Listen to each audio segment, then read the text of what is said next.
وہ ایک نصیحت دیکھیے، کہتے ہیں دیار مغرب کے رہنے والوں، خدا کی بستی دکا نہیں ہے. دیار مغرب کے رہنے والوں، خدا کی بستی دکا نہیں ہے. کھرا جسے تم سمجھ رہے ہو وہی زرے کم عیار ہوگا. تمہاری تہذیب اپنے خنجر سے آپ ہی خودکشی کرے گی. جو شاخ نازک پہ آشیانہ بنے گا نا پائیدار ہوگا. ان دو شہروں میں اقبال نے جو مغرب کی تہذیب ہے، جو ویسٹرن سویلائزیشن ہے، اس کی دھجیاں اڑا دی. اقبال نے ہمیں بھی نصیحت کی، اور ان لوگوں خاص طور سے کہ جو اپنی انا میں اور اپنے سلطان میں اور اپنی قدرت میں، کہ جب ان کو جو ہے طاقت ملتی ہے تو وہ بھول جاتے ہیں کہ یہ زمین کس کی ہے یا آسمان کس کا ہے. اقبال کہتے ہیں کہ پالتا ہے بیج کو مٹی کی تاریکی میں کون دریاؤں کی موجوں سے اٹھاتا ہے سحاب. کون لایا کھینچ کر پچھم سے بادے سازگار.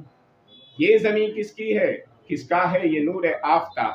کس نے بھر دی موتیوں سے خوشے گندم کی جیب.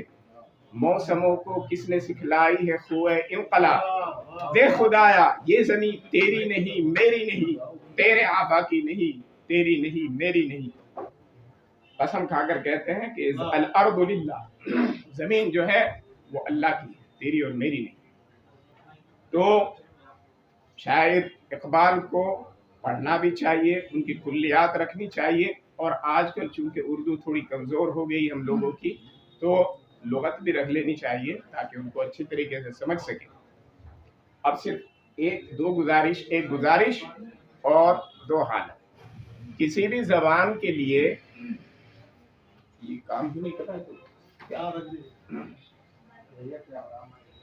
کسی بھی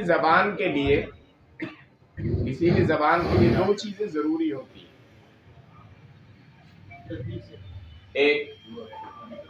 ایک یہ کہ اس زبان کا اظہار ہو، اور دوسری یہ کہ وہ اس زبان کی تعلیم دی جائے.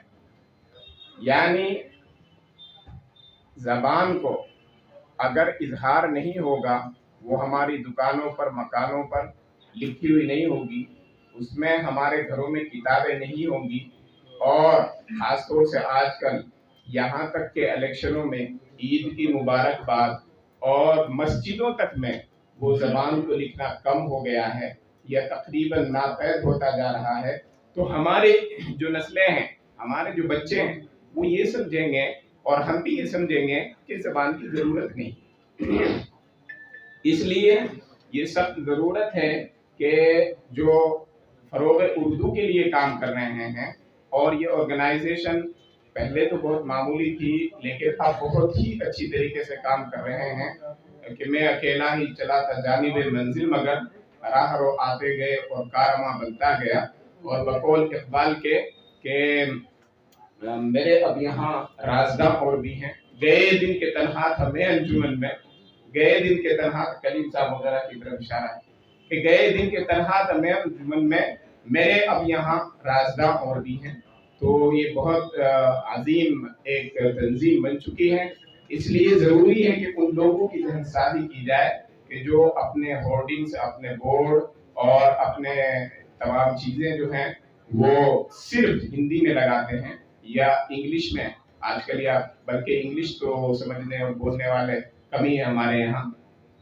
تو ان کو اس کا زبان کا اظہار ہونا چاہیے، زبان کو، اور اس میں کوئی غلط فہمی اور کوئی جو ہے احساس کمتری نہیں ہونی چاہیے کہ دنیا کی وہ زبان ہے کہ ساری دنیا میں بولی جاتی ہے. میں نے دنیا کے بہت سارے ملکوں کا وہ کیا ہے، یہاں تک کہ بنگلہ دیش وغیرہ کے لوگ بھی اردو بولتے ہیں. اور اردو ایسی رابطے کی زبان ہے کہ جو عالمی زبان ہے. ویسے جیسے کہ ہمارے شاعر صاحب نے فرمایا کہ یہ اردو کو ختم نہیں کیا جا سکتا، حقیقت بات تو یہ ہے، لیکن اس میں ہمارا نقصان ضرور ہو سکتا ہے کہ ہم اگر اس زبان سے محروم رہ گئے تو ہمارا بہت بڑا نقصان ہے کہ ہم اپنی 600 سال کی تاریخ اور تہذیب اور تمدن سے ناشنا رہ جائیں گے.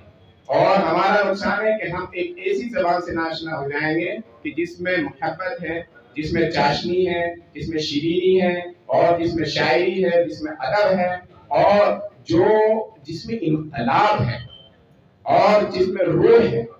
تو یہ اس میں ہمارا نقصان ہوگا، اس لیے ضروری۔